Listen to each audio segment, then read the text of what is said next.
We are live streaming this meeting, and we are ready to start this meeting. Welcome everybody to Community Church of Boston, and we have a bunch of people who are on time, which is not very typical for Community Church of Boston. Back when we were live here, we were famous for straggling in at any which time between 11 and 11:45.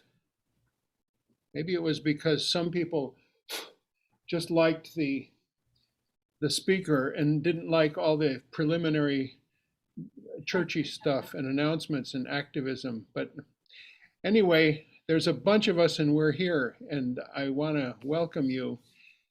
And we light this candle for unity, for peace and justice, for fire in the winter, for all those things. Now shall my inmost joys arise and burst into a song. Almighty love inspires my soul, and pleasure tunes my tongue.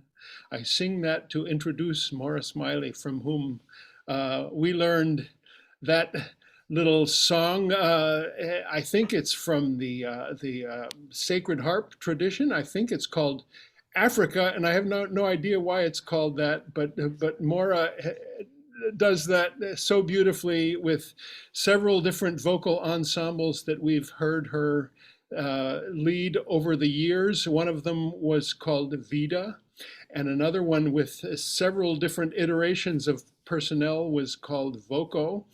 And it's just incredible pleasure to introduce everybody here to Moira Smiley. An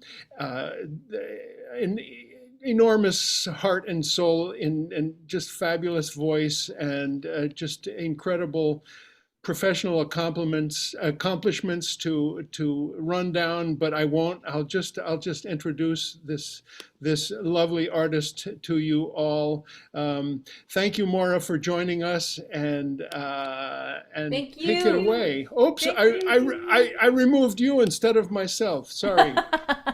I think you're better looking anyway. So, oh, hello everybody. What a pleasure to be with you. And I have a piano down in front of me here, and I'm going to start off with a song that is so dear to my heart. I've been singing this in all kinds of ways all year, actually for 2 years, and arranged it with my friend Dr. Alexander Lloyd Blake, who runs an incredible multiracial chorus in Los Angeles.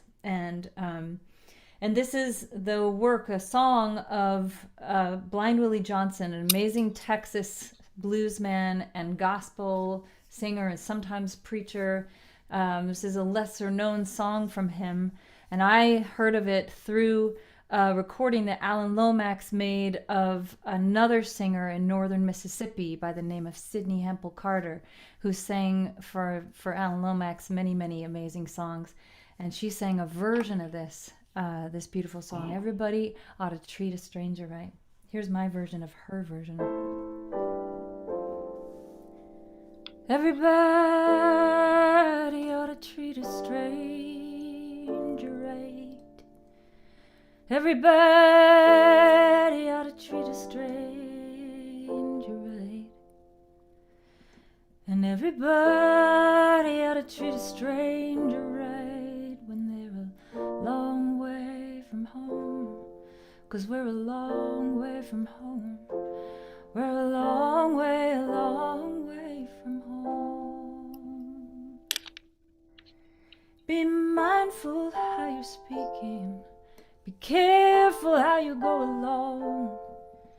You must always treat a stranger right. Don't insult them in your home. Don't insult them in your home. And everybody ought to treat a stranger right. And everybody ought to treat a stranger right. And everybody ought to treat a stranger right. And they're a long way from home. And they're a long way from home. 'Cause we're a long way from home. Well, all of us are strangers. We don't always have a home. We must never hurt our brother or sister and cause them to pull their own. And cause them to pull their own. And everybody ought to treat a stranger right. Oh, everybody ought to treat a stranger right. Oh, everybody ought to treat a stranger right. And they're a long way from home. And a long way from home. And a long way from home.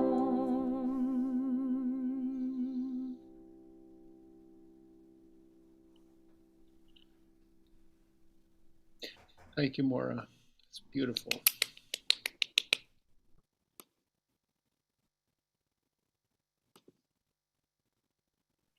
Well, again, welcome everybody.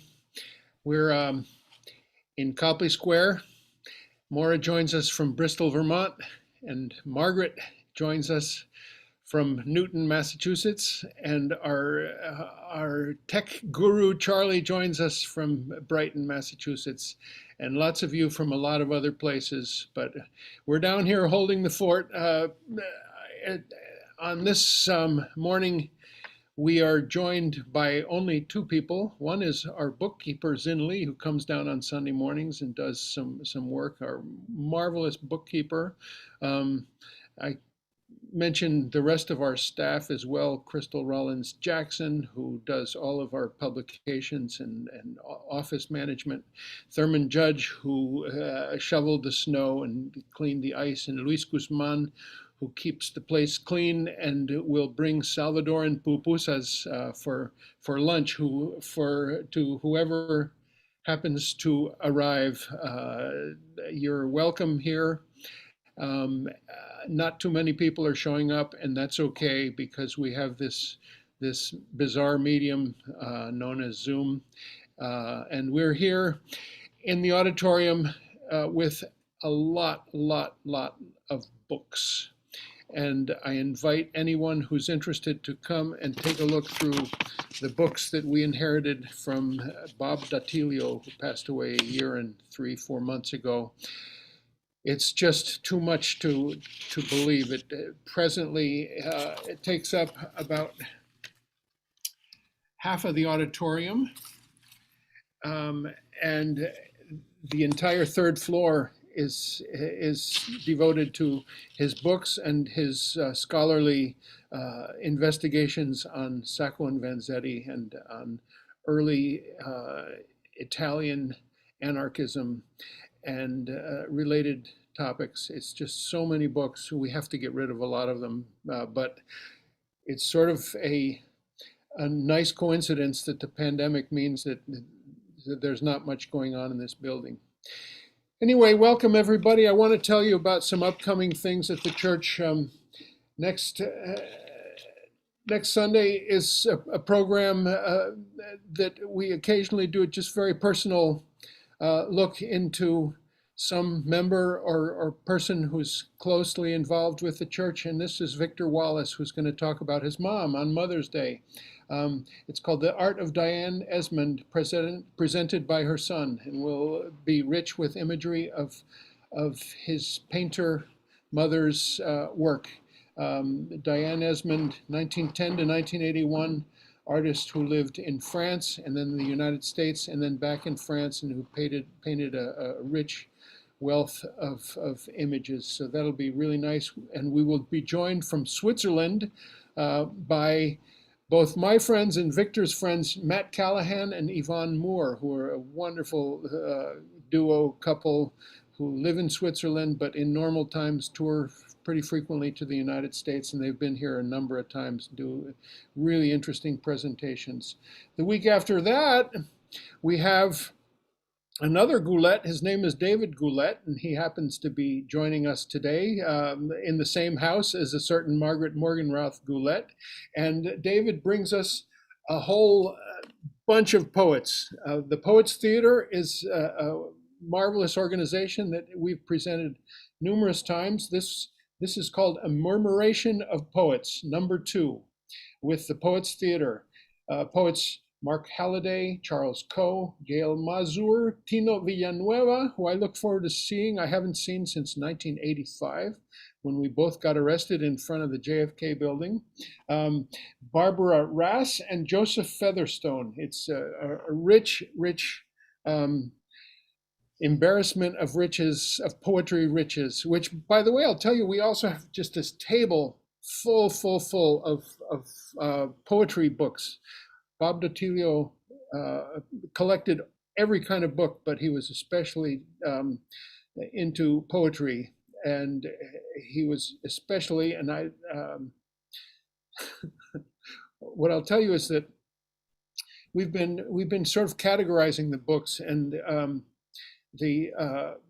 there's one category, and it's called Scoundrels and Scumbuckets, and it has, it has Mein Kampf, and it has a whole bunch of books about Mussolini, and it has William F. Buckley, and the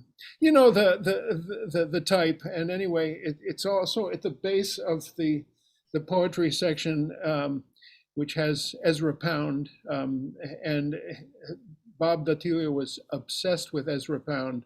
It's a huge collection of books, and also another stack this high of some kind of periodical that's completely dedicated to his work. Now, I don't know anything about the guy, but maybe one of the poets in our upcoming program can tell me what's with Bob Datilio's obsession with Ezra Pound. Fascist, by the way. Enough. So that's February 20th. During that week, we got one more really remarkable program, and that's on Valentine's Day itself, February 14th. And it's called Palestine, Israel, Strategies for a Just Peace. The participants are Layla Farsak, who is chair of the Political Science Department at UMass Boston, and Jeff Halper joins us from Jerusalem. Jeff is the founder and director of the Israeli Committee to End House Demolitions. We have music by yours truly, and we have a bunch of co-sponsors like Jewish Voice for Peace, the Friends Meeting House in Cambridge, Muslims for Progressive Values, and I'm not thinking of some others, the Gralda Foundation, a very well co-sponsored event. I hope you will join us. That's February 14th, and it's at noon, which is sort of a bow to Jerusalem. We did have a program from Bethlehem, which was at 7 p.m. And I don't know if you remember, but Mazen, who was our speaker, Mazen Kumsia, got up at 2 in the morning to join us at 7 p.m. But that's another story. So that's why it's at noon, February 14th. Lots of great stuff coming up at Community Church, and you can go on our website or our Facebook page to find the details, or you can join our mailing list and you can get the Zoom link. Otherwise, we advertise the YouTube live streams that we do. Little reading for you. Eduardo Galeano, Children of the Days. You remember the Uruguayan author Eduardo Galeano? He wrote just a seminal book that's called The Open Veins of Latin America, the book that Hugo Chavez gave to Barack Obama when they were back-to-back speaking at the United Nations, The Open Veins of Latin America. Anyway, this is a day book, and it has an entry for every day, and I haven't even read this yet, but February 6th goes like this. The Whale. Bob Marley was born poor and slept on the studio floor when he recorded his first songs. In a few short years, he became rich and famous, sleeping on a feather bed, cuddling Miss World, adored far and wide. But he never forgot that he was more than himself. Through his voice sang the resonance of times long past, the fiesta and fury of warrior slaves who for 2 centuries drove their owners crazy in the mountains of Jamaica. One love, one heart, let's get together and be all right. Or does it feel all right? I don't know. Bob Marley presente is what I say. So that's all the churchy stuff. If there are any other announcements and you'd like to put them in the chat, I'd be glad to announce them to everybody, or you can be recognized during the Q&A to make an announcement of some kind. I know there was if I'm not mistaken, a Mass Peace Action event yesterday, cold day for the event, but beautiful sun, about no war with Russia. And we had also, I'll tell you about a program last Sunday that featured Regis Tremblay joined us from Yalta, the Russian Federation, and Bruce Gagnon from Maine, 2 amazing activists talking about the same topic. And you can find that on our YouTube channel, along with the music of Cozy Sheridan. It's a rich feast, and I feel honored and humbled to be able to present all this great stuff to you, including who I will spotlight right now for what we call a musical message, a couple of tunes or whatever, you know. Moira Smiley, so glad that you are here. Thank you for having me. What a pleasure. Dean Stevens, the way that I don't know, Dean, we met maybe 25 years ago, I think. Long time. And when I first heard your voice, it was like, oh, yeah, this is music. The way that you make music and pull your heart up through your voice has always been so a guiding light to me. Thank you, Moira. Same here, likewise at you. This is a song I wrote after the events of Charlottesville, and just felt such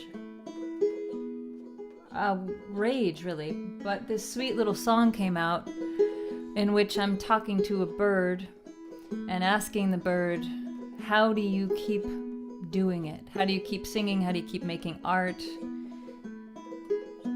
So this is called Days of War. Sit with me, birdie, in the tall tree. The news is bad and there's no relief. How do you fly to the enemy and sing your song so tenderly?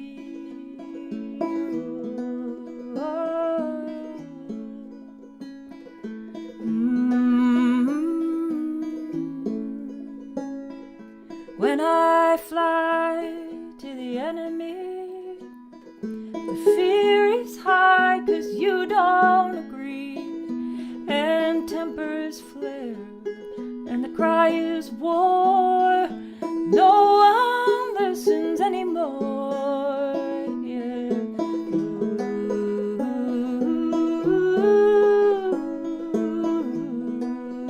These days and these days of war.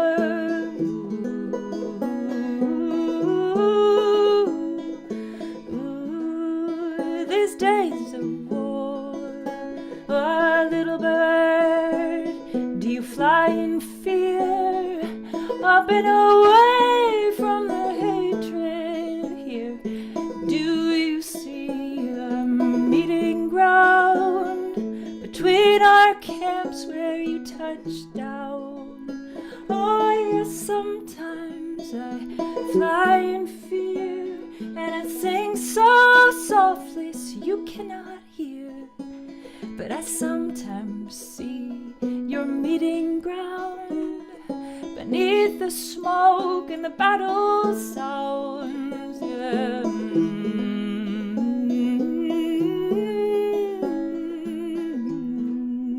These days and these days of war.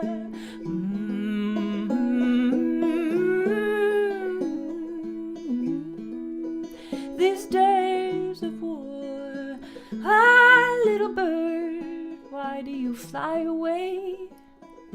Leave me alone in this silent day. And how do you sing in these days of war, where no one listens anymore? Well, I fly because I must carry on, to love, to feed, to make my home. And I sing to know that love is near, because anger holds the hand of fear. Yeah, I sing to know that love is near, because anger holds the hand of fear. Yeah, I sing to know that love is near. Come, courage, take the hand of fear.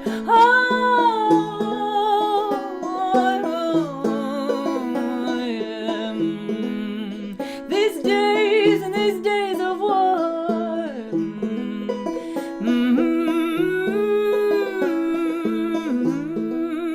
These days and these days of war.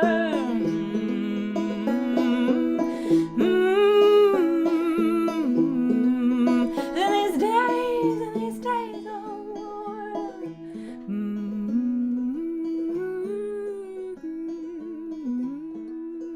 These days of war.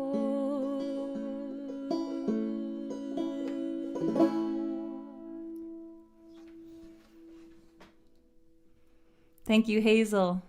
Everyone meet Hazel, my banjo.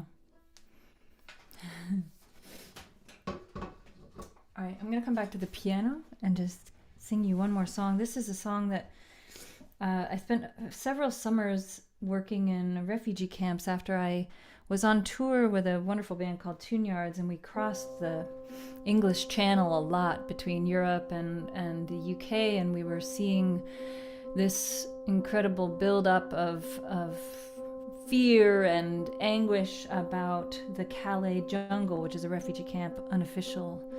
And so I decided I really needed to go to that place, and I found some folks that were doing that, and we went there and taught music and bought socks and Wi-Fi routers, and the whole experience, of course, really changed me and then sent me to do more of that for the next few summers. So here's a song about the people I met, people who had become refugees at that time. Refugee, refugee, refugee, refugee, refugee, refugee, refugee, refugee. In your world, I'm a refugee. In your world, danger all around me, all around me, all around me. In your world, I'm not free. I must flee, I must flee. Bring me shelter, I will not harm you. Bring me shelter, please. Bring me shelter, I will not harm you. I would shelter you. I am only what you are. I am only what you are. I am only what you are. What you are, what you are. Imagine your unbreakable world was broken. No more rules to protect you. Imagine your unbreakable world was broken. No more rules to protect you. Who was I? Who was I? Who was I? Who was I? Who was I? Who was I? Who was I? Who was I? In my world, I was standing strong. In my world, my heart did belong, and now it's gone.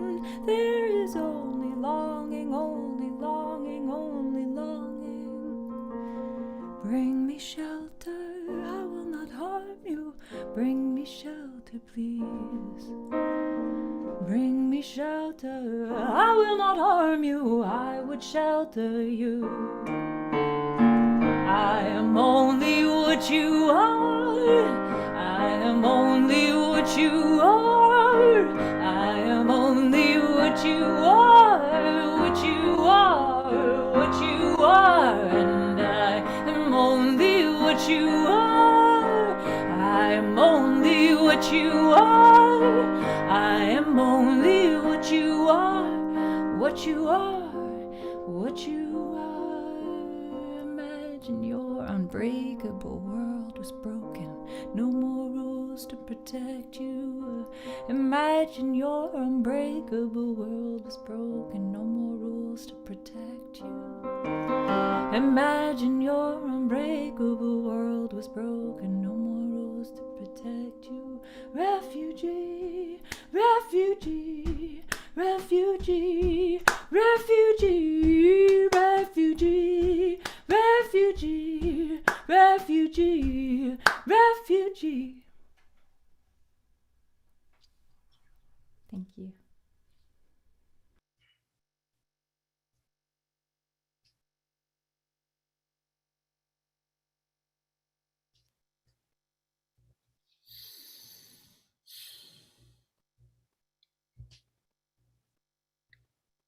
Thank you, Moira. It's just remarkable. I want to tell everybody that Moira will be joining us on our Winter Friday series. It will be the last Winter Friday concert, and that will be on March 18th. Please join us. And in the meantime, next Friday, for a good friend of Moira's who is just with her, her name is Jean Rowe. It's spelled R-O-H-E, and that's another just marvelous young talent that I can't say enough about. She's joining us next Friday. And check out the rest of the Fridays upcoming. Just last Friday, we were up in Camden, Maine, hosting, personally, physically hosting John and Rachel Nicholas. So it's just, it's been a lot of fun being able to support these musicians. And again, thank you, Moira. Let me see. There's a chat notice that says that I think I said the wrong day for February 14th. It's a Monday night, Monday noon. That's the Israel-Palestine event. Monday, February 14th. Thank you, Homer. I hope you will join us. You can also go on the Facebook page of ACTMA. It's ACT-MA, to find a collection of different events that are happening in the Boston area. And that is spearheaded by our own Charlie Welch. Margaret Gullette, we're so glad to have you with us. Been looking forward to this a lot because it mirrors some of my own efforts in El Salvador around scholarships and around the challenge of how to do that and how to do it well with elegance, grace, and style. And I think that's what you will be elucidating us on in about the school in Nicaragua. I want to read this couple sentences. Margaret Morganroth Gullette spends much of her time raising funds for the free high school. She has been a writer of prize-winning books on age, the latest, Ending Ageism, or How Not to Shoot Old People. She lives in Newton, is a resident scholar at the Women's Studies Research Center at Brandeis, and is on the board of the Newton San Juan Sister City Project. The beautiful website for the FHS is called www.freehighschoolnicaragua.com. Welcome, Margaret. Thank you, Dean. It's wonderful to be at the community church. It's an honor. It is a distinguished center for peace and justice. It's 100 years old. And the idea that I'm starting the celebrations for the 20th anniversary of the Free High School here, that gives me a lot of joy. I see many friends of the Free High School are here, and that is delightful. It's a chance to start our celebrations together. I'm going to explain why the Free High School is such an important institution in San Juan del Sur. And to do that, I have to go back to 1989. I went to the Pacific town of San Juan with my husband, David, then, when the Contra War was still going on. That was the war that Ronald Reagan fomented to keep socialism out of Central America, which he felt, like so many other presidents, was his property. We stayed for 3 months and I fell in love with San Juan. Or was it the revolution? Or was it the people? Or the history? Revolution had made Nicaragua a lodestar for lovers of social and economic justice. In 1979, the Sandinistas, waving red bandanas, women combatants alongside men, swam into cheering crowds in Managua as into a sheltering sea. When we first arrived in San Juan, a veteran named Marcelo, a hardscrabble farmer, told us that the revolution had put a stop to droit de seigneur in his own village. Somoza's regime had been so evil that many stories about it sounded as if they had occurred centuries ago in some fabled villainous past. And the Sandinistas were at first good enough to make old socialists and liberation theologists weep. They built roads, they brought healthcare and free medicine. They sent out teams of educated people to teach illiterate peasants. They shared out the land of Somocista cronies who fled to Miami. They had made a revolution that put them on the heroic side of the 20th century's dismal history. In the war year, when we arrived, the country was sinking toward being the poorest in the Western Hemisphere. Beautiful, struggling, irresistible. Because of the Contra War, I felt we owed them. When we arrived, the US-funded war had wreaked terrible havoc. Although we personally were far from the fighting, mercenaries were still mutilating the North. 50% of government funds were going into defense. The clinic and the pharmacies were almost empty. The shop shelves were even emptier. Inflation was exorbitant. It was hardship they confronted, but hardship more fairly shared than we had imagined possible coming from the United States. The people we came to know were not utterly demoralized. Indeed, they scarcely complained. And we met with goodness, unpretentious, unnamed, resolute goodness. To begin with, nobody blamed us for the war. That intelligent understanding that Americans differed politically from one another, that generous assumption that if we were there, it was out of goodwill, that touched us. They knew how to treat a stranger fairly, Moira. It was wonderful. Our goal was to discover how our American sister city, Newton, could help alleviate some of that crushing poverty and ignorance right there. We came to listen, and we listened. Children were going hungry, the teachers told me. So we used some money that the sister city and our friends the Chinlins had given us to bring melons up to the primary school. And one day I boiled 150 eggs under our tin roof, and we wheeled them up in a cart that had wooden wheels. Many children had never eaten a hard-boiled egg. They didn't know how to peel them. There was nothing for us to eat that year either. The store shelves were empty. Lunch was tortilla and cucumber slices. I can't remember what else we ate. I can tell you a story about something we didn't eat, avocado. I was walking to the market to buy some avocado to, enrich our tortilla and cucumber slice sandwiches with mustard. And I ran into 3 teachers who were walking to the market too. And they were talking about the price of avocados. And they said they cost $1. Our salaries are $3 a day. Well, I had been going to buy an avocado, but I didn't buy an avocado. I couldn't imagine paying $1 for when their salaries were $3 a day. So the short of it is that in 3 months, I changed from being a wannabe bourgeoise with a fancy house in Newton to an internationalist with plans for coming back and helping to make the revolution. So that was what the teachers and the healthcare workers said they were doing. Estamos haciendo la revolución. Well, I first heard it and I felt toward them a great wave of envy, one of those surges of passionate feeling that can arise at any point in a life and can change a life. It was a wholesome, uninvidious envy, immediately assuaged by the thought, well, I can do that.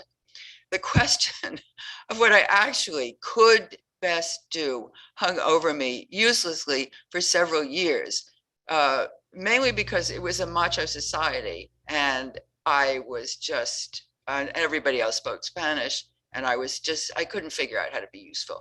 Well, and then I met the much loved Doctora Patricia. This was Patricia Clay. She was a Belgian internationalist, the Florence Nightingale of San Juan. She came and she stayed and she delivered babies to women who had never received such skilled help. If a birthing woman was in trouble, Patricia drove over the terrible dirt roads out to the backwoods in her car. It was one of the 4 cars that were working in town, and she delivered their babies.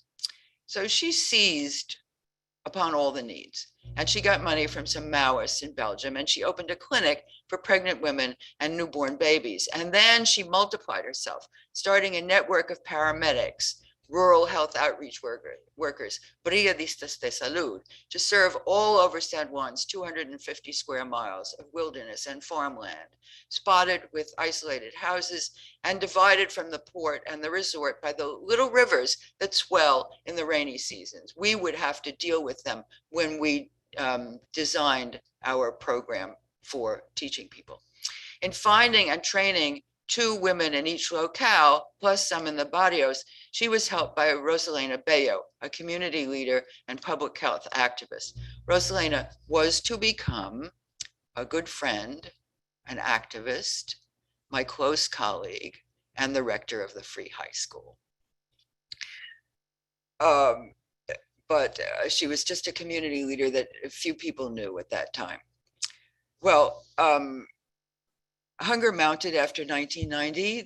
It was a neoliberal government that came in and they reduced the farm credits. I came upon Patricia one night in her house and she was writing in a big register, and it was a list of malnourished children in the villages. There were 150, she said. So she and Rosalena started a food program giving away milk and cereal to children under 5. And Newton Sister City Project, I was on the board and I was a delegate when David and I came down, and he was a delegate. We helped with that food program. And then it turned out the health outreach workers had no equipment, nothing. Patricia said the women needed medicine chests filled with first aid equipment, bandages and scissors and antibiotic ointment. And could I do something about that?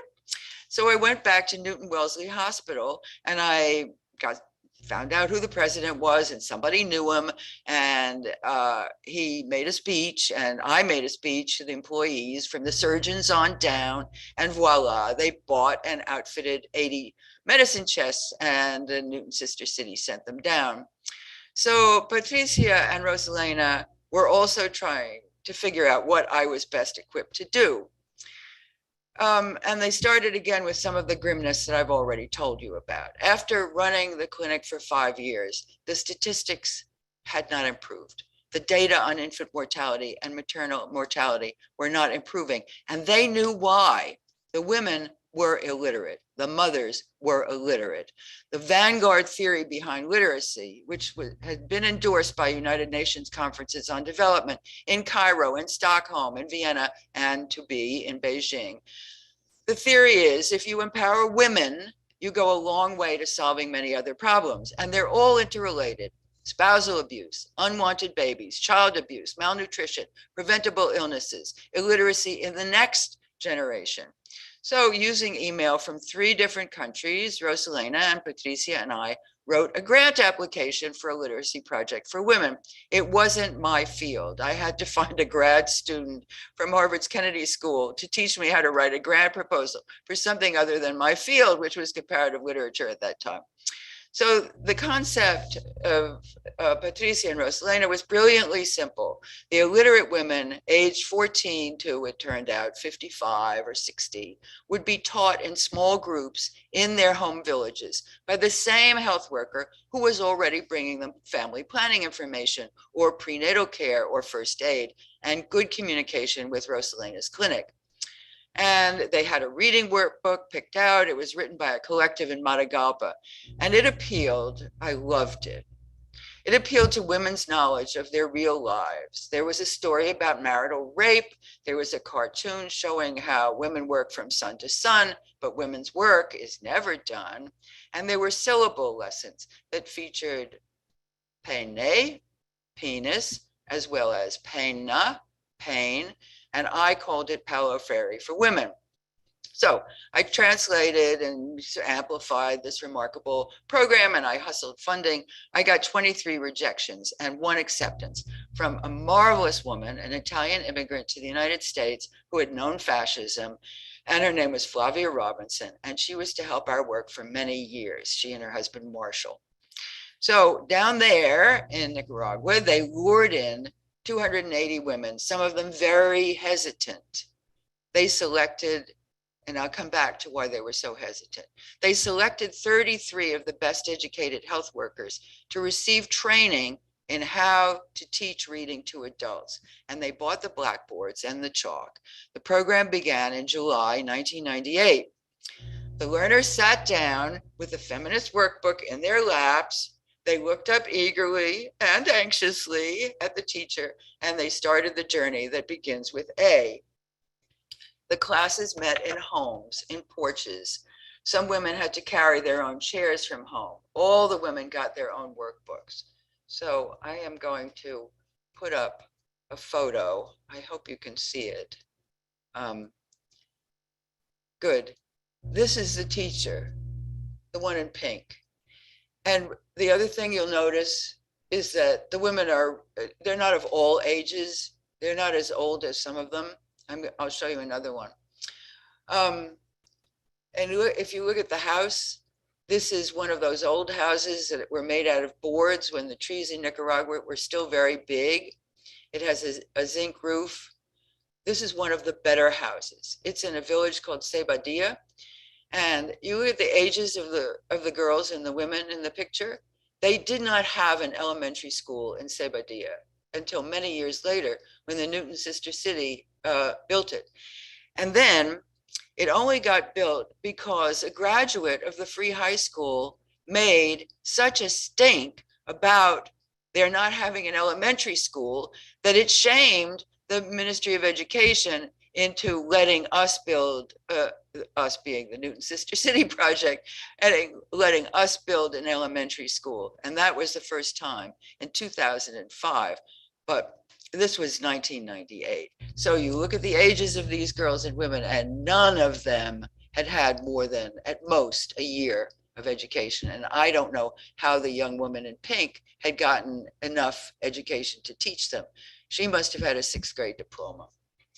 Okay, I'm going to show, by October, many of them were sounding out syllables. I met our top 6 students in the clinic, which was Rosalena's and Patricia's clinic, which was the headquarters for education now also. So I asked them, and I'm gonna show the picture. Okay, and that's a niece and an aunt. That's one of the oldest women. These are our top students at that time. So I said to them, I remember that meeting so well. So we're in the clinic and we're surrounded by posters. And I said, why do you want to read?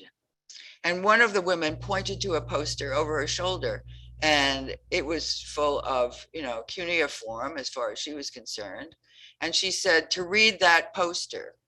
And another woman said to read a doctor's prescription. And another woman said, so they don't cheat me at the market, because of course, if you're illiterate, you also don't know math either. So meanwhile, I was looking for money for the second year, and I got some foundation funding, and I started questing for the indispensable third year. Now, it takes elementary children 6 years to earn a 6th grade diploma. Those women rushed through it in 3 while they were raising children or cleaning houses, other people's houses, or doing farm work. They and our teachers took no vacations. So August 21, 2001, a memorable day for my husband and me, 246 newly literate women, 215 of them with 6th grade diplomas, were graduated from the program in a celebration that lasted from morning to night. It started with a brass band driving around town, announcing the procession of students through the streets to the dais where their certificates would be conferred. And a guy named Orlando Pineda came from Managua to speak to us. He had been one of the people who ran the famous, celebrated literacy campaign, the first revolutionary push made by the Sandinistas on the model of the Cuban campaign to expand the human wealth of a nation whose dictator had mired them in ignorance as well as poverty. He hadn't built schools. That's why most of the areas in Nicaragua where we built schools had either no school or a school that was a few building blocks and the pigs are running in and out. And Orlando Pineda said memorably, literacy means having fewer women crying because their child dies. So that big day ended with a buffet dinner for hundreds. We had another program, a second program on Ometepe, far away, far more impoverished. And 75 women graduated from another 3-year program in 2003. That was, again, Flavia Robinson finished that off. But in San Juan in 2001, Rosalena and I and Patricia were exultant.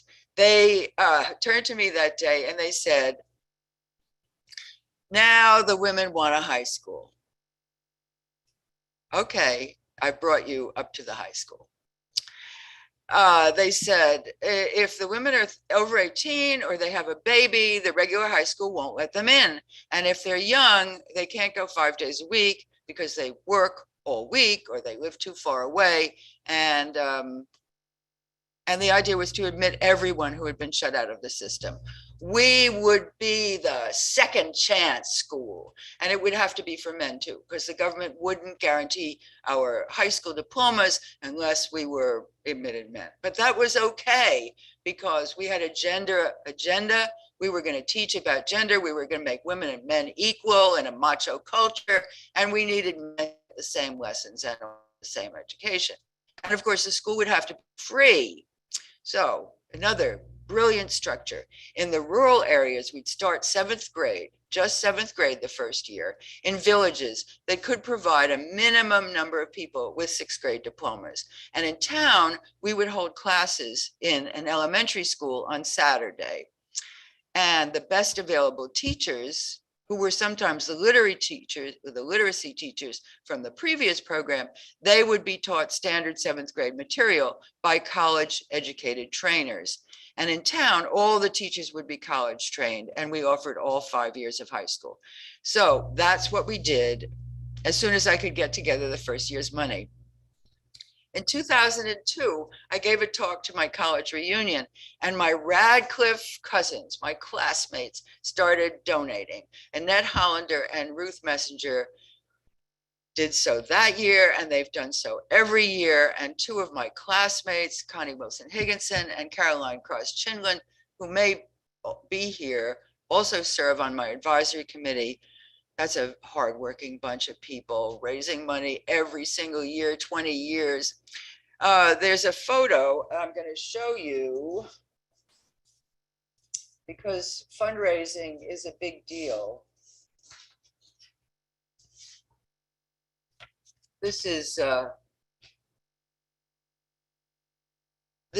the lawn of our house, and the person who's talking is Valerie Miller, and this is 2004, and she was in the Great Illiteracy campaign of 1980. She was the sidekick of Fernando Cardenal, who was leading that program, and she wrote a book about that great year of work. I knew many people. I knew many people in San Juan who had worked on that literacy program, and it had revolutionized even the middle class people in San Juan del Sur. You can't underestimate the reach of literacy programs and the changes they made. And Valerie Miller is still on my advisory committee and a staunch supporter. So let me tell you about opening day of the school. Every year I used to go to opening day because David and I went to Nicaragua every year at the time the schools open. And I would give an encouraging speech, and I would praise reading and education and critical thinking and the opportunity to make strangers into friends for life. And I did this in Spanish because by now my Spanish was okay. And I'd practice with a friend. But I would also say to the assembled hundreds, pay attention. Don't miss a class. Get all the knowledge you can. We don't know if we will be here next year. And they knew what I meant, because when they wanted a school, they often had to hold fundraisings in the village to get enough money for cement blocks. Well, here we are now. We're starting our 20th year, and Dean Stevens has let me rejoice and share my wonder at our survival and our thriving here. So I just have to say a little bit about what the difference we make. We had 12 graduates in the first commencement. We had 70 graduates in 2021, and we've had about that number for many years. And at first, they were older women. I'm going to show you. Here's from Ometepe. That's a group from the Literacy Project at Ometepe. And you can see, again, how, I mean, you can see that it's held outdoors, and you can see some of the volcanic rocks in Ometepe, and you can see the different ages of the women. Anyway, in the first years, we had a lot of older women because, of course, there had been no schools and nobody to teach them. And it was amazing the difference that they make, that this education makes in terms of the dignity of their lives. I would stress that almost more than anything else. So we have 1,200 graduates altogether, plus hundreds more who have graduated from our technical high school. One of the board members, Don Ross, now pays for the technical high school and for other students who need scholarships. Well, these 1,200 people have made enormous changes in their communities. It's just remarkable. Violence is down. Women have the number of babies they want. I went out, one of the first years we were there, I was out in a village near the Costa Rican border, and we were separating wormy beans from beans so that on a big table, and a lot of the women villagers were around, and I was helping them learning how to separate beans. And they pointed up the hill and they said, that woman has 13 children. And then they turned to me and they said, how many children do you have? And I said, 1. Well, now they have the number they want to have, pretty much. And it's 2 mostly. Wherever we have middle schools, health improves. Wherever we have middle schools. And we now have middle schools in 13 villages, and they draw on 20 villages out of the 33 in the whole region. People really sacrifice to get to those village schools. I mean, we have people who are walking through rivers with their books and their skirts on their heads so that they can get to the villages in the rain, to the schools in the rainy season. It's just amazingly. So they have fewer lung infections in those villages. They have fewer diarrheas. They have fewer fungal infections. And our graduates, this is dignity. Our graduates walk differently than they used to or than their parents did. And they talk differently. Their Spanish is better. And they're grateful to their teachers for teaching them how to speak Spanish.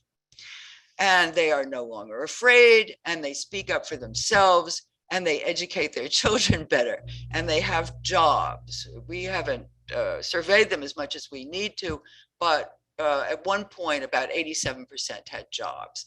And they have jobs in tourism and in the mayor's office and in the health center and in the public schools all over the region. Well, I just tell one story. So I'm walking around in a village where David's building a school, I guess. And I know where the, no, he was doing something else because I'm heading for the elementary school. So I find the elementary school and it's got about 25 kids in it and one teacher. So it's 1 through 6. It's a multigrado, a multi-grade school, which is what most of the schools still are. So you have one teacher and she's teaching every subject to all the children in all the grades. And I walk in, well, I actually looked through the window first and you could have heard a pin drop. So I walk in and they're silently doing homework in they're doing 3 different homework assignments, first, second, third, fourth, fifth, sixth. So after when I leave, they all stand up and she escorts me out of the building. It's a 1-room schoolhouse. Probably we'd built it a few years earlier. So I get to know her. And it turns out she's a graduate of the Free High School. And her mother is a graduate of the Free High School. Her mother had been a cleaner in the health center in town. She cleaned the toilets and washed the floors and whatnot. And then she came to the Free High School. And then she went to nursing school. And now this woman's mother, this teacher's mother, is a nurse in the same center where she used to be a floor washer. And the woman's daughter is also a graduate of the Free High School, you know, and I walk around in town and people come up to me and they say, I went to the high school. And then my cousin went to the high school, you know, and my aunt went to the high school, and it's great. It's great. Okay, the biggest, this is all just, the biggest visible change is that we now have a campus, a beautiful architect designed campus, and it was built mainly out of bamboo, sustainable, strong, stronger than you think, stronger than steel, and very handsome. It is the most beautiful high school in the country. I have been assured of this by Managuans who know the high schools. And you can see it on that website. And all you have to do is put in freehighschoolnicaragua.com. And I think you'll get it. So, I have a picture. Yes, I do. This is the first building.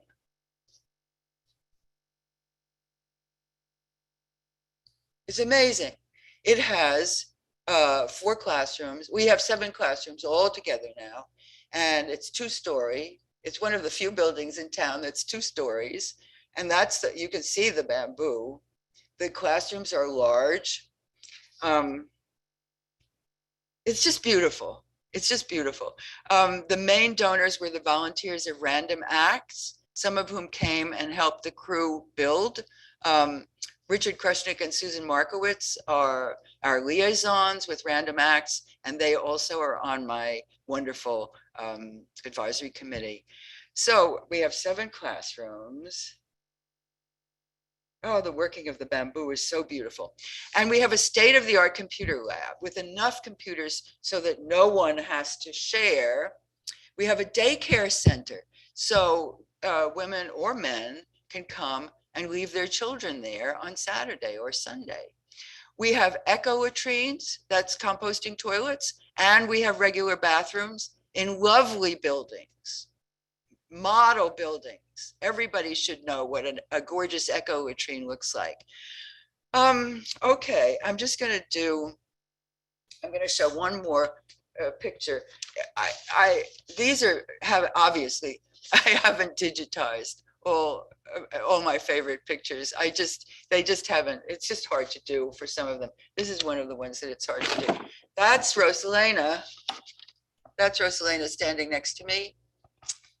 That's the woman who was the president of Random Acts at that time. That's David. That's our computer teacher. That's one of our English teachers. That's one of our best teachers from Tortuga. She has graduated 100 people with 6th grade diplomas who've come to the Free High School, probably more than 100 now. And she got her degree. So she now teaches in the main center in town at our gorgeous school. And up there, I hope you can see him, is Sergio Ramirez. Sergio Ramirez is the most famous writer in Central America, probably in Latin America. He is a novelist with a wonderful list of books to his name, delightful, well, anyway, I won't tell you more about them, but look him up and buy his books. Many of them have been translated into English. Anyway, I met him and we got to know each other, and he agreed to come and be our orator that year. I always tried to have an orator. Okay, I'm up to date now. It's 2022 and registration has begun. It's the beginning of the new school year. And Rosalena writes me, because I'm not there, she writes me, we have 247 students in the 13 rural middle schools. 247, that's a good number. And they're all over the place. They're in remote corners. They're in the south, close to the Puerto Rican border. They're out on the plain toward the Pan American Highway and northward. And we have 243 students on the campus high school, and we have 183 in the technical school. Last year we had 750 altogether. So it's another amazing year begins. And with the help of our friends, another year may come after that, and another after that. So thank you, thank you, thank you to those who make this possible. Many of you are right here now. You can be mighty proud of what you do.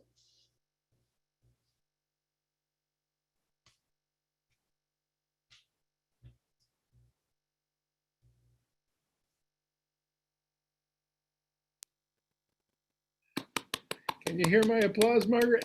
Thank you. Thank you. That's just a remarkable story. I love it. I love it. Lots of questions. I just happen to have this beautiful basket here. This is me putting out my hand for a handout from you out there. If you want to or you feel like it, it's not like we're going to close the place down, but we could use your help. And you can send a check to the address in the chat that I'm about to publish, or you can go to our website and put down your credit card or your PayPal. You can also help us celebrate this week. Why? Because it is official. We got a grant from the city of Boston, $100,000 to fix our roof. And that is a humbling thing. It is both woo woo woo woo.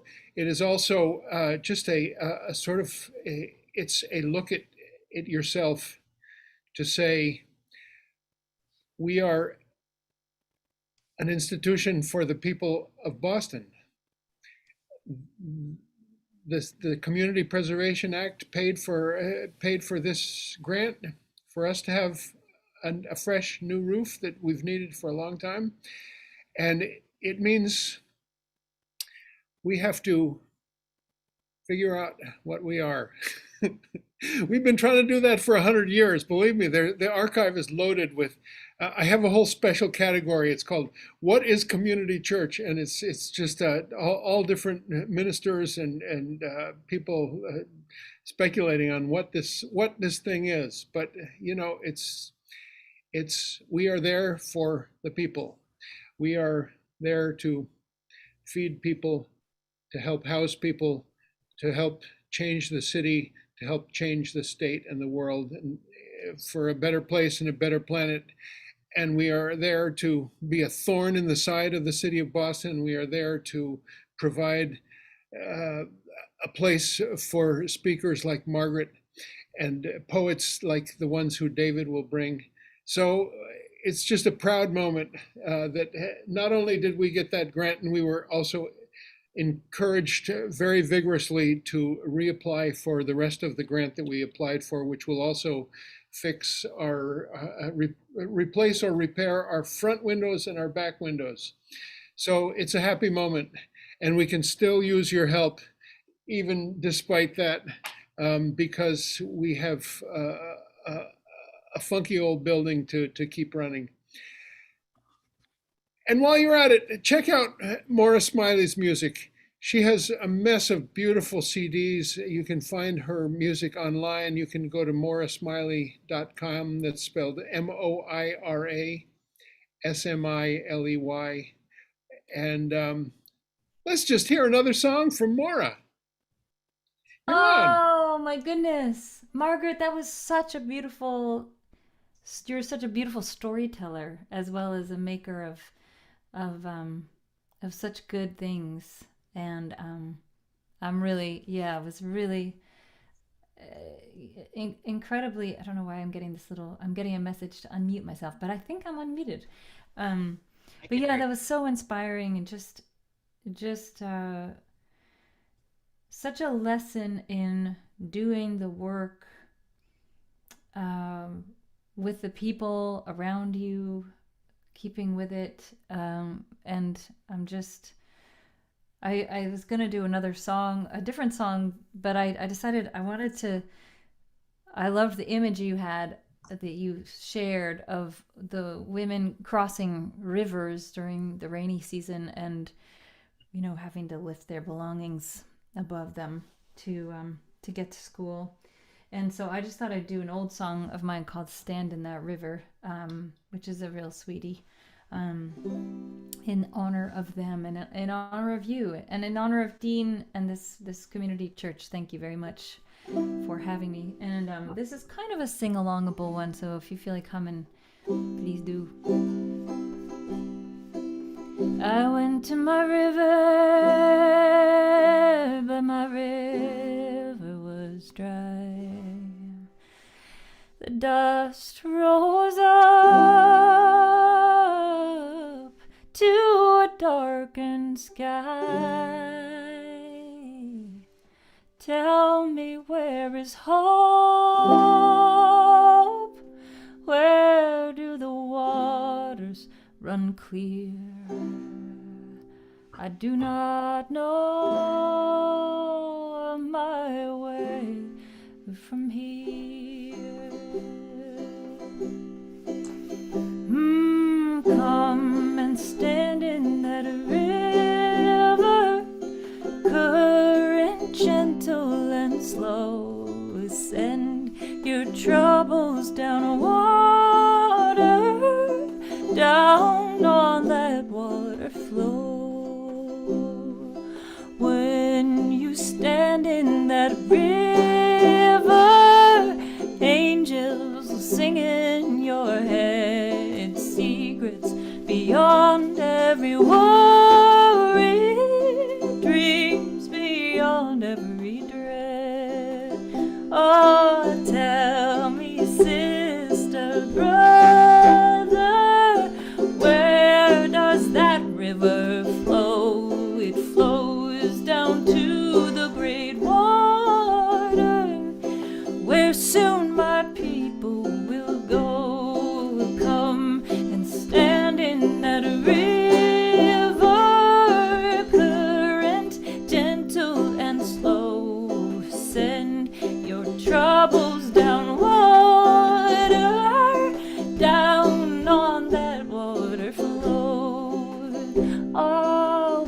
you stand in that river, angels are singing your head, secrets beyond every worry, dreams beyond every dread. Oh, the time it passes, oh, it passes on down the stream. Some days are so much sweeter like today. Someday, some pass like a dark, dark dream. So come and stand in that river, current gentle and slow. Send your troubles down water, down on that water flow. Come and stand in that river, current gentle and slow. Send your troubles down water, down on that water flow.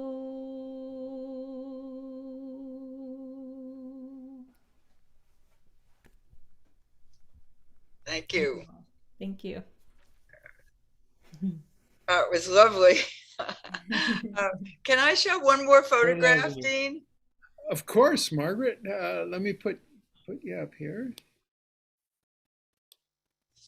There you go. Well, Up. I will. This is the money shot. That's graduation. That's graduation in the old days when we used to march through town.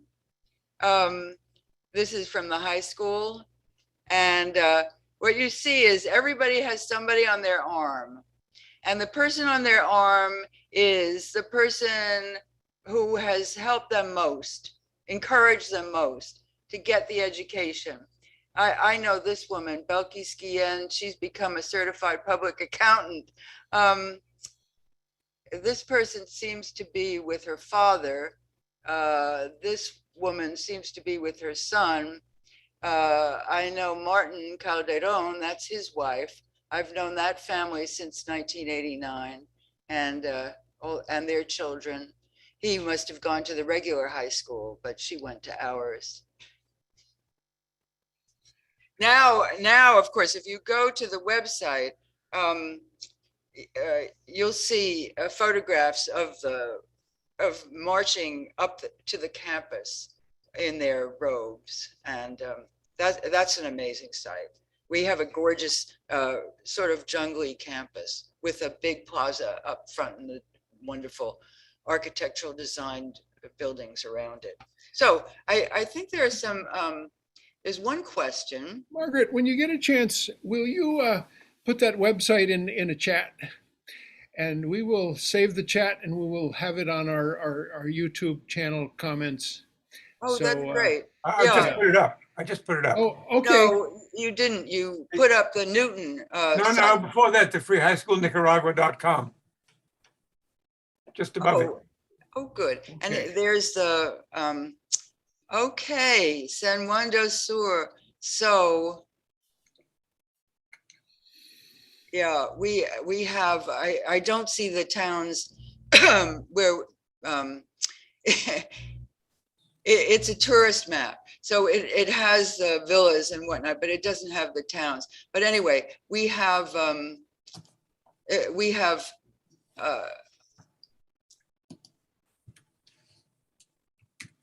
the school is up here at Boca de la Montaña.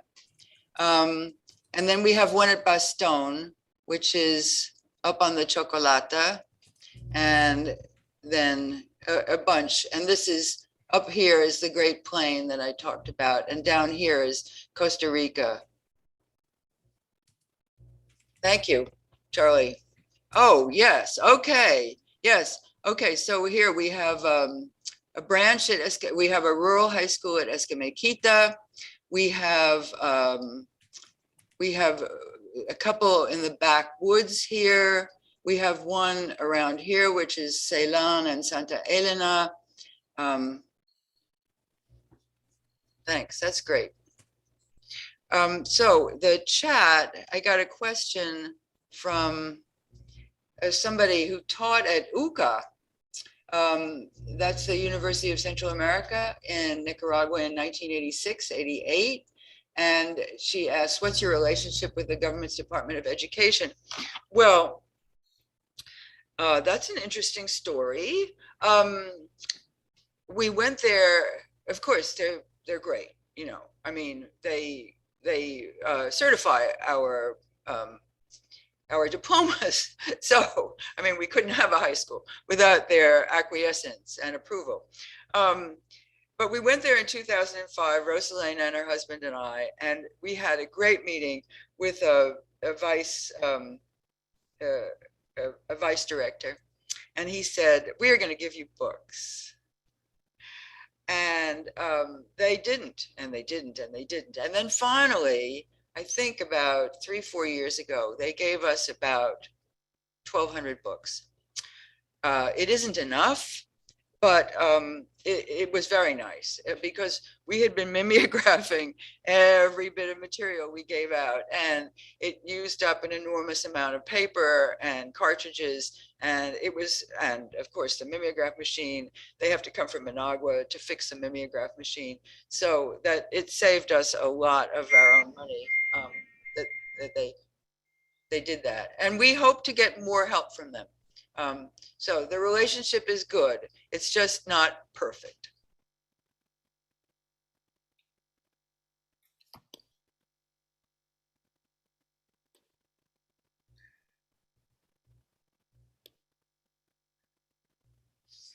And I see here somebody who is in San Juan, Jean Christopherson. She's from the Newton Sister City Project. She and her husband are donors to the Free High School. And she writes, greetings from San Juan del Sur. Lucky Jean and Lou. A question for you, Margaret. Where was the canal supposed to go through? Right there. Right. Oh, very, right very, the... very, very close. And it was a little bit north of San Juan del Sur. And it would have, in other words, it would have cut San Juan off from the rest of the country because we're in the southwest corner. There were many bad things about the canal if it had ever been built.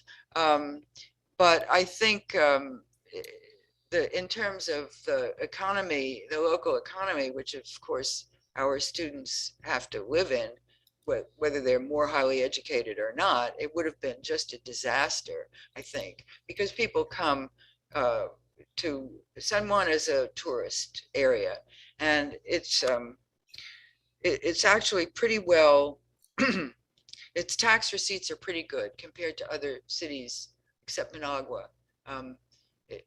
It has some money. And in fact, the city council once gave us $5,000. I'm hoping that they'll do it again. But it was out of all our 19 years, it was only 1 year.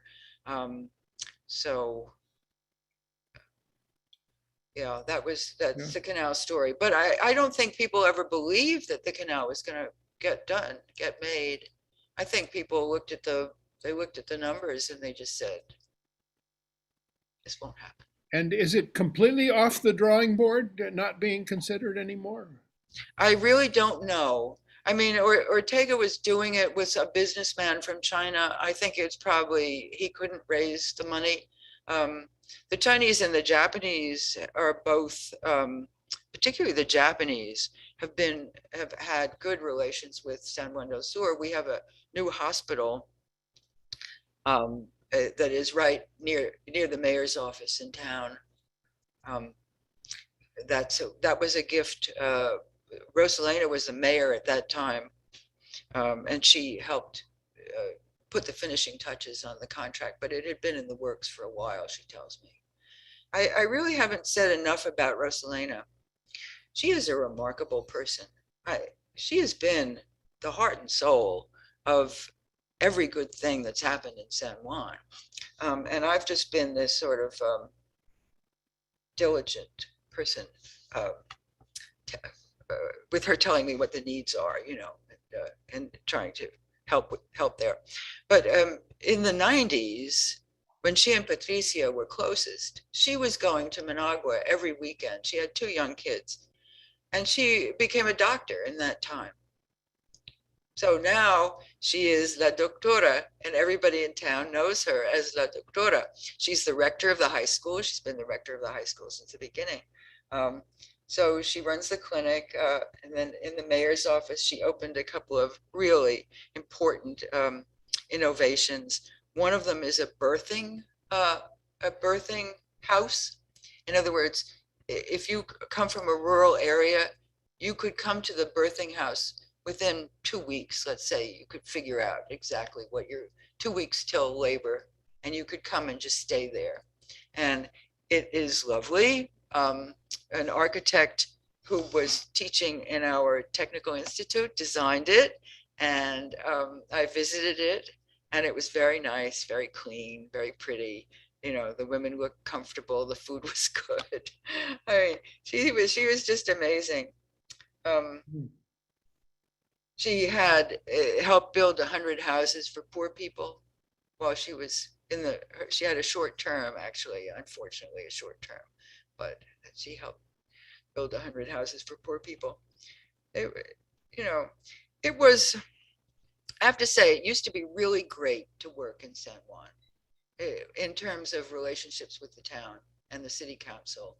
We had friends on the city council, and we knew all the mayors, and all the mayors liked the Newton Sister City project, and they all really valued the free high school. I had a meeting once with a mayor that I'm really very fond of. Maybe I won't mention his name, but I like him a lot. He's one of the early Sandinistas who stayed, became mayor in San Juan, but he'd been very active in the revolution initially. So I had a meeting with him, and he said to me, "Your budget for salaries is 1 billion cordobas?" And I said, "No, if you say so." And we were contributing to the local economy. That was his point of view about the free high school. But we had a 30th anniversary celebration of the sister city with all the mayors. Rosalena had invited them all, and the current mayor, Moira Solis, was there, and it was a lovely meeting. And they went around the room, and every single mayor we had worked with said how important the sister city was and how important the free high school was. So I mean, they got the picture. That was very nice. I want to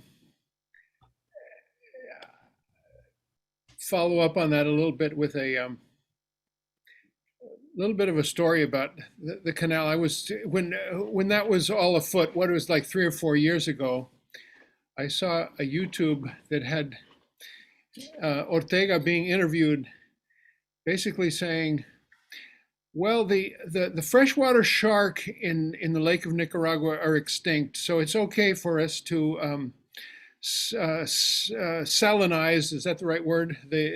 The lake when a canal gets built, and it doesn't matter that there's any environmental damage. The economic benefits are far surpass that. So I don't know if that's really true, that bizarre phenomenon, the only freshwater shark that there is on the planet in Lake of Nicaragua, is actually extinct. But it took me back to my childhood when my parents were missionaries in Costa Rica, and they were with a mission that did a bunch of pretty great stuff, like health and education and child welfare, that sort of thing, along with a evangelical bill of goods as well. But there was one missionary who was coming from Nicaragua, and they were having the lunch break at the border. It's called Peñas Blancas. So he decided he'd take a dip in the in the Lake of Nicaragua. This was, let's say, 1958. He got bit by a freshwater shark and bled to death on his way, being rushed back to San Jose, Costa Rica. At that time, the sharks were not extinct, and maybe now they are. I really don't know. It's a good question, but those are such beautiful islands right there. And you mentioned Ometepe, and that's. Did you say that one of the school projects is on that island? We had a literacy project there in 11 villages on the first island that you come to when you take the boat from Granada, and that's the one that graduated 75 people. Well, my response to your presentation is that I miss Nicaragua a lot. I took 4 or 5 delegations, sister city delegations, to a town outside of Matagalpa that's called San Ramon, and that was in the early 90s, and haven't been back since. And I miss the musicians that I met there, some of who are now no longer there because of being in exile. The Mejia Godoy brothers, and you know, this whole thing, you have made this presentation and sort of skirted the political issues, which to me is a great thing, you know, because I would say that you and David and our El Salvador sister city projects that are happening here in Boston area, there's no mandate, you know, and our mandate doesn't end. It's like whoever the hell is in power will be in power, and give unto Caesar that which is Caesar's. And we have this deep friendship, tie, love for people in those places, and that will transcend what Luis Enrique Mejia calls the político de turno, whoever happens to be in office at the time. So that's my heartfelt reaction to your talk, and I hope I get to visit San Juan del Sur sometime. I've never been there, and in exchange, I hope you will come visit some villages in El Salvador with me. I see that Karen and Charlie in Brighton have a raised hand. Yes, Karen and or Charlie. This is actually the questions from Karen, but she's curious to see if any of your graduates have gone to onto the medical school in Cuba. It's a great question. Before yesterday, I would have said we'd never had anybody in medicine, but I find out just yesterday from Don Ross, who is the treasurer of the Newton Sister City Project, and is also the funder of the technical school, that we have our first graduate who is going on to medical school. And in Nicaragua, as in many European countries, you just go straight from your high school diploma to medical school or law school or whatever. We've had a lot of graduates go on to universities, I should say we've had a lot go on to get secondary degrees, and in various fields, in nursing, teaching, accounting, because construction. Now we have English language teaching in the Sunday Technology School. So we have had hundreds who have gone on. We have many lawyers. But nobody has gone to Cuba, but that raises another interesting question, Charlie, which is almost nobody leaves San Juan. I don't know exactly why. I mean, we had a teacher. She was a Spanish teacher. Her name was Carolina Rios, and she's on one of the videos. And she was trying to explain why the free high school was so important to her. And she said, if I hadn't gone to the free high school, I would have had no life. I would just have been a backwoods matron, mother of many. I would have had too many children. I would have had no life. And she, went to the free high school. She went to college. She went to university in Managua or wherever. No, probably didn't need to go to Managua. She got a degree in Spanish. She taught for us for a while. She's in Spain. She's the only one of our 1,200 graduates that I know who has actually left San Juan del Sur. And I mean, I don't know anybody who's gone to Managua even. I mean, maybe, yes, they go, for higher education and then they come back. I don't quite understand it. It may have something to do with the economy of the town. I mean, it is a tourist town and it's back in business. It's open for business. The person who has done a beautiful website, Brad Holland, he is a photographer. He's an internationally known photographer. He does underwater photography. And he offered to do the website, and he goes and, takes wonderful photographs of our events. I hope he'll be at the event on February 26th, where we're having a celebration down there of the 20th anniversary. But since Charlie is in the picture, let me just say that back to the beginning, we had a computer lab from the very beginning, and we had a teacher. Her name is Darling Mercado. So Darling was a very good teacher. She's still with us. We had a little room in the clinic that that Richard and Susan and Richard's son fixed up so that it had nicely painted walls and it had good plastering, and all the computers we had came from Charlie Welch and TechChange. I mean, people brought them down. They were desktops mostly, and so it was. Charlie had as many as we wanted, but we didn't have enough people who would bring them down. So we had classes and everybody shared computers. I mean, there would be 3 or 4 people on one computer. And at the beginning, we thought we had to teach them typing too. They'd take a short course in typing before they could get on the computer. We don't do that anymore. We just assume everybody can type. But Charlie was just great. And then laptops came in, and then Charlie provided us with laptops, and that was fabulous. Then more people were bringing down laptops, and fewer students had to share the computer classes. And then when we got the school built, Random Acts paid for, I think it was, anyway, it's all the computers we need, and it means that nobody has to share anymore. The computer lab is gorgeous. And it's also the library, but we don't have many books in it. Sergio gave us his books, the copies, signed copies. I hope they're keeping them safe right now.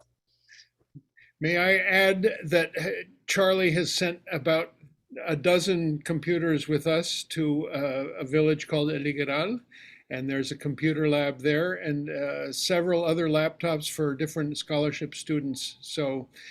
Yay, Charlie! I know. He is just fabulous. And he cleans them up, and, he puts Spanish software on them. I see Dorothy Weitzman has a hand Yes, up. Dorothy, go ahead. Thank you. So this was great. I want to ask Margaret if you would say whether Newton's Sister City project has a life of it's separate and does different things, and whether we should go to 2 different websites to learn about both or either, and what does it do, the Sister City project, separate from the high school work? Yeah. I gather it builds, and David will be building. Yeah, well, I think to really answer the question, yes, it's very active, and David's very active, but I think it's another meeting. I think that would be required to tell the whole story. It's a whole different story. It's a wonderful story.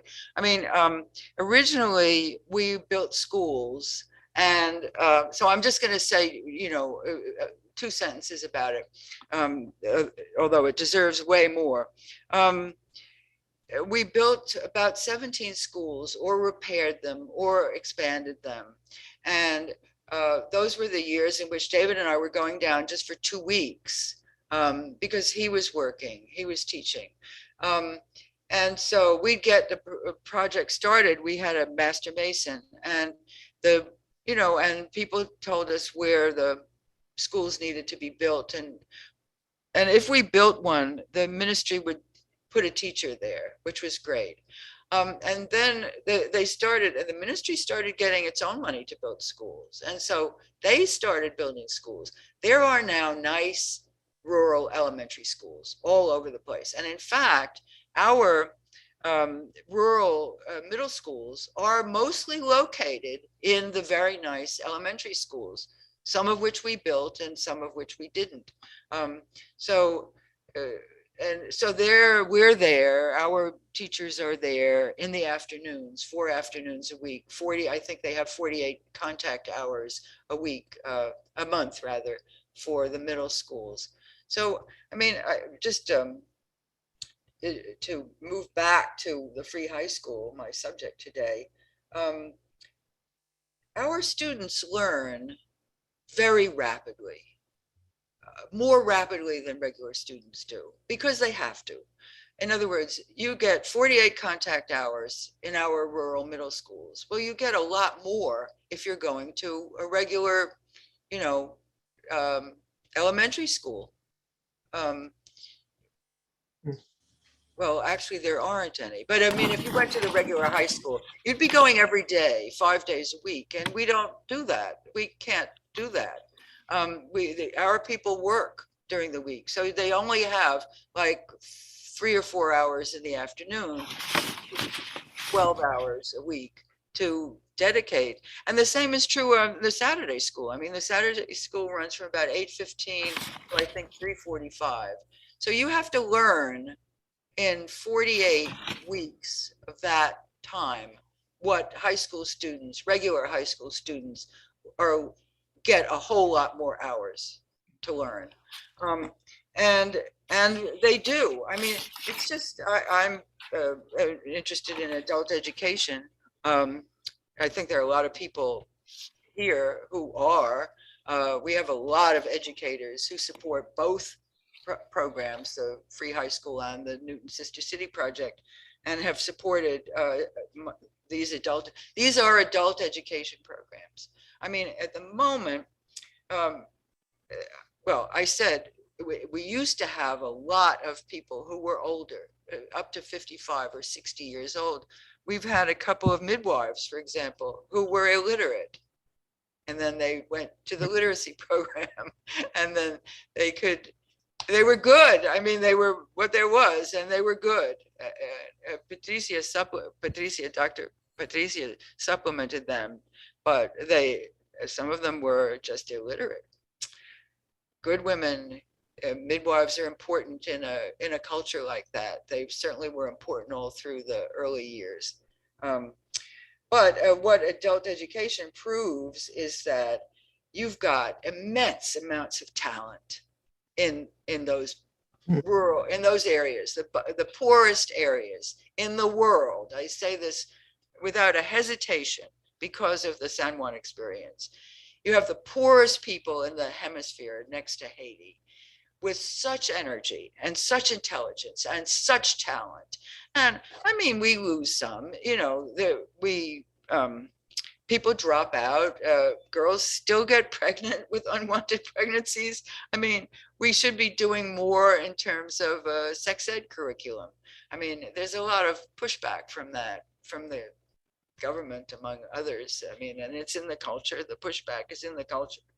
I mean, anyway, we have some dropouts, but our retention is, I think our retention is fantastic every year. And by the time you get into the high school in the 4th year and the senior year, which is the 5th year, people do not drop out at that point. I mean, they may get discouraged earlier. They may, be whatever. They may let other things get in the way. Some men go to Costa Rica to work because because the economy has been lousy. I mean, even in a tourist area, they slip across the border and they work and then they come back, and but they finish. A lot of the men finish eventually. We've had people who take 12 years to finish. It doesn't bother our teachers. I mean, it just doesn't bother our teachers. Oh yeah, I knew you. You used to be in my history class, right? Our teachers are amazing.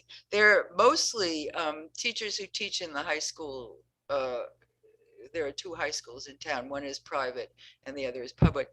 And they mostly teach there. So they're very good, very experienced. But when we opened, they said, okay, I don't think that our salaries were comparable, but they said, okay, we'll come work on Saturdays for you. And that's what they've done. And they have been incredibly loyal and dedicated. And many of them had to learn how to work with older students who were radically more poor than the students they were getting in their town high schools. I mean, it's an adjustment. I've written about this in a journal called Radical Teacher. They made the adjustment, and it's wonderful to see how they made it. And obviously they've been very successful because so many of our students do stay and they do get the diploma. Thanks. I saw Donald Ross with Thank his hand you. up. Thank you. Donald Ross, did you have your hand up, or did your question get answered? Maybe Don would like to say just a little bit more about the technical high school. He's the one funding it. Go ahead, Don.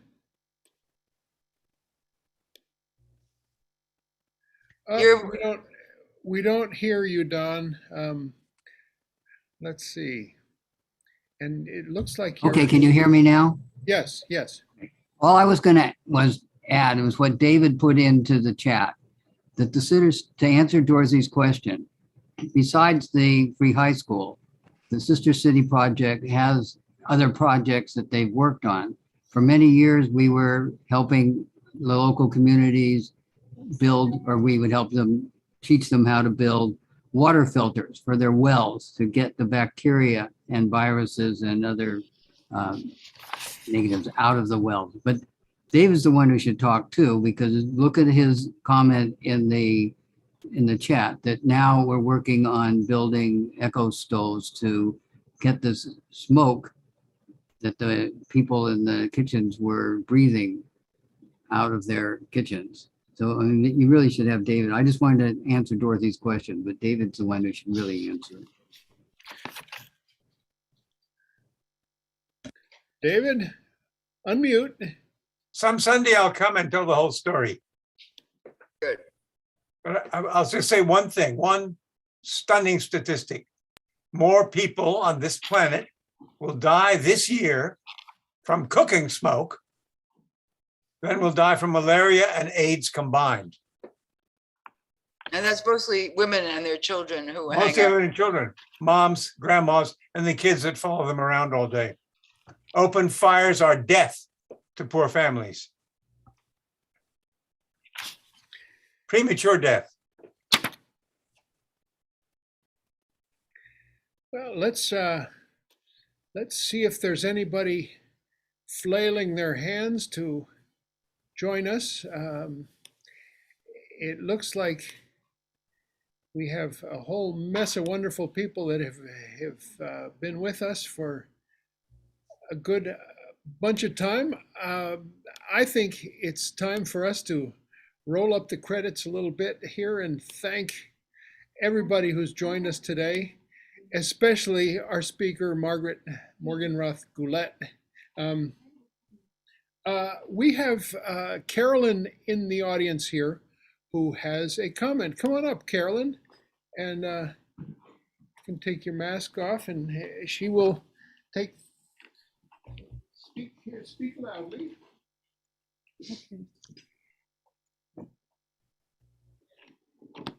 Thank you for the presentation.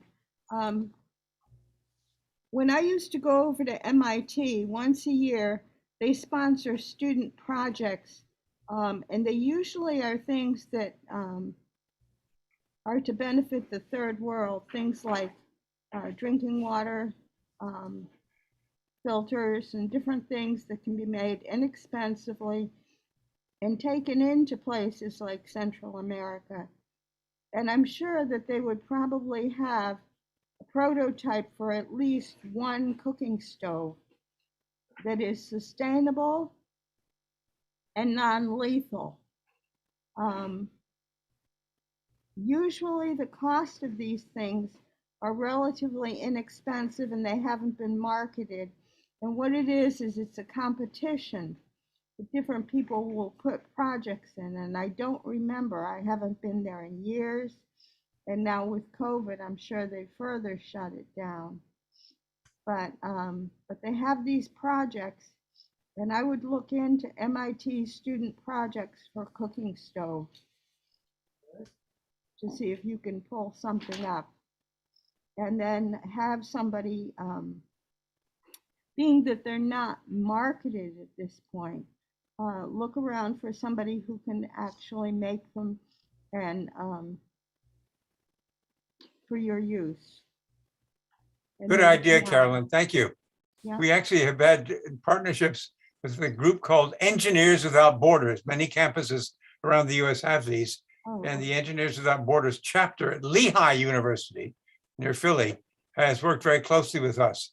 We also belong to something called the Global Alliance for Clean Cook Stoves, which is partly funded by USAID. And of course, if it's USAID, it's all going to be entrepreneurial, how you teach people how to make stoves to sell to their neighbors. The typical stove that they're pushing is $100, $150, which our folks simply can't afford. So if you go to newtonsanjuan.org, the very first thing you'll see is a video about our new cook stoves. We make them out of earthenware blocks, and the families themselves construct their stoves. We don't make them and give them to families. Families are involved in every part of the process.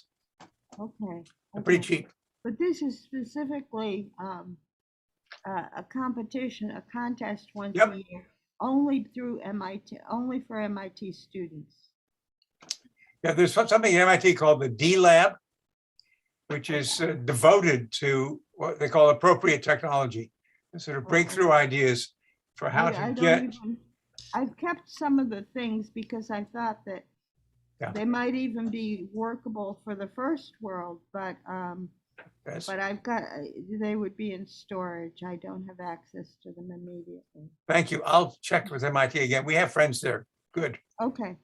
Thank you. Dean, I wonder if I could break in. Go ahead, Alan. Alan. That's Alan Clements from north of Bangor, Maine.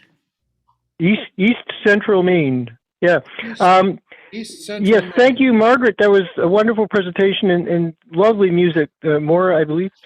So, Margaret, I have a question. I wonder if you could talk a little bit about the Newton Sister City organization. Not so much naming names, but is just history, funding, any relationship with the city government, relationship with other area sister cities, how people might help, how people might form their own, things like that. If you want to, I'd love to hear it. Well, that's a huge question. Yeah, well, I'll leave it to you. You're. Why don't I? Why doesn't Dean send me your email? And well, I'm just wondering if you can share it with our community. Just we're a community church, and you're a very active local community, and I just wondered if you could just share a little bit. I mean, at your pleasure. Well, what happened was the Sandinistas had an outfit that made liaisons with sister cities all over the world. And this was in the 80s. And they came to the president of our sister city, our emerging sister city. And they said, you could have one or two towns. You could have one, a dusty little town up in the mountains somewhere. You could have a port on the Pacific.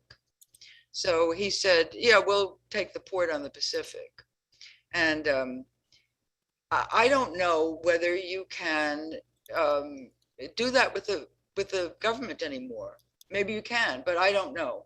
But it wasn't, once we had a sister city, then we started going down and got to know the mayor. And at one point, the United States had 50 sister cities that were allied with cities in Nicaragua, and they still exist. Brookline has one with Quetzalcoatl, for example. But many of them dropped off in 1990, and they dropped off because they felt a neoliberal government was coming in. They didn't want to have anything to do with it. They thought it would not have their backs. And we just, went to the meeting at which these delegates said, we're leaving. And we just said, we're not. And so here we are, 30 years later or more. Now it's 32, 33 years later.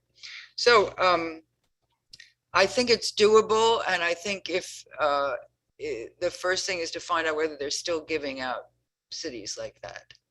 But there certainly is a way you could collaborate with us. I mean, I just get in touch. Let Dean get in touch with me and with David, and we can have a big conversation about it. And I think it's great that you want to do it.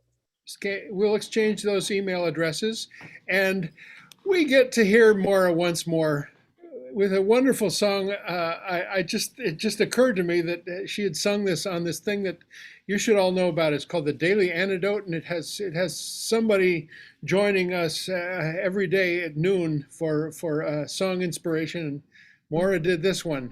And again, thank you, Margaret, and thank you, Moira.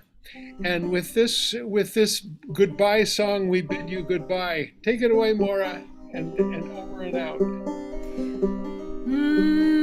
Mothers, now our meeting is over.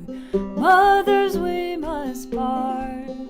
And if I never see you anymore, I will love you in my heart. And we'll land on the shore. Yes, we'll land on the shore. And we'll land on the shore and be safe forevermore.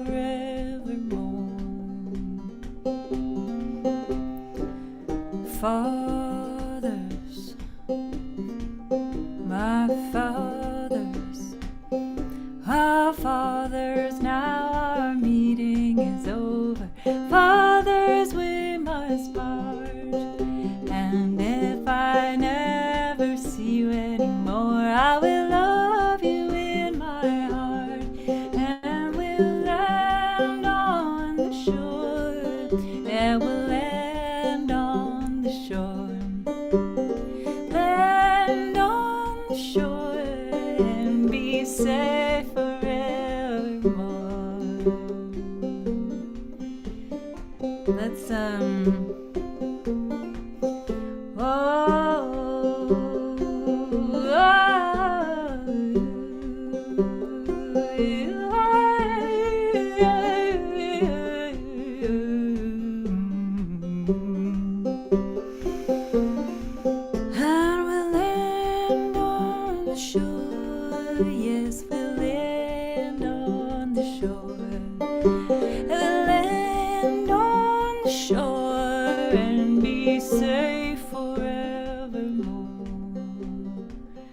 Let's just sing one more verse. We're going to sing to our good friends. We are among them.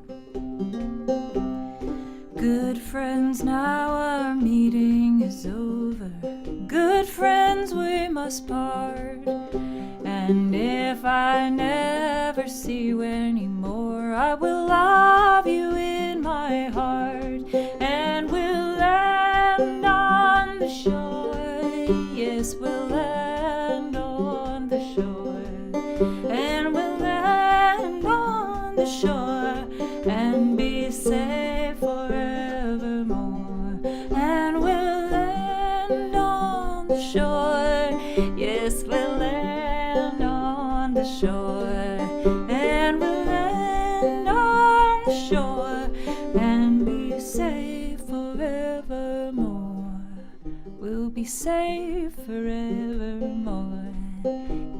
be safe forevermore. We'll be safe forevermore.